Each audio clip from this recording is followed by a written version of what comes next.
Nous sommes avec Daniel Cohn-Bendit, le président du groupe des Verts au Parlement européen. Vous avez eu aussi des difficultés en France avec l'Europe et l'écologie par rapport au Fiscal Compact. Oui, mais moi je dis en général, j'ai fait un petit livre qui s'appelle « Pour en finir avec les partis politiques ». J'aurais dû appeler ça parce qu'une démocratie a besoin de partis politiques. Et on voit en Italie ce qu'un certain type de critique de partis politiques, de Grillo, ce que ça comporte comme danger, autoritarisme. Mais c'est vrai que personnellement, je ne supporte pas non plus les partis politiques. Le fonctionnement des partis politiques, c'est un calvaire. Mais donc vous avez nommé Beppe Grillo, je ne peux pas ne pas vous poser la question.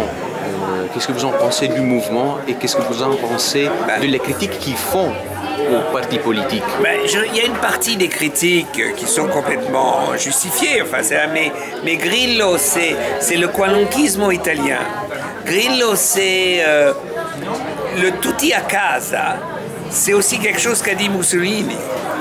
C'est-à-dire, pour Grillo, quand il parle de la rete, il y a la base et il y a lui, leader maximum.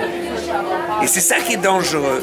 Il a, dans ses critiques du parlementarisme, où il voit des choses justes, en fait, à la fin, il ne reste plus que lui.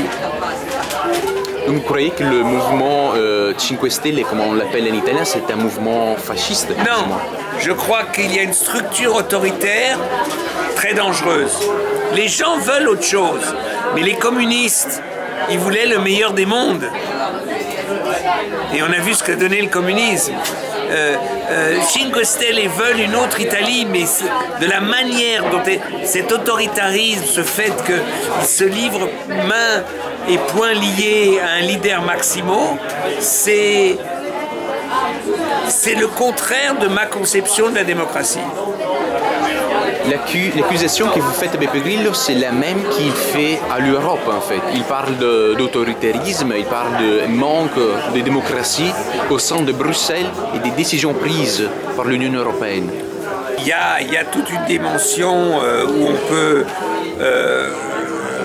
comprendre ces critiques. Le problème, c'est comment maintenant faire avancer la démocratie européenne vers un véritable fédéralisme européen.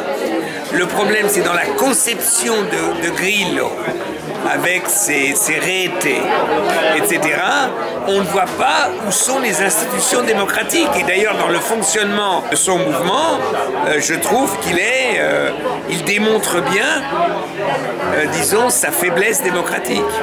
Ça ne veut pas dire que le PD c'est mieux, ça ne veut pas dire que Berlusconi c'est mieux.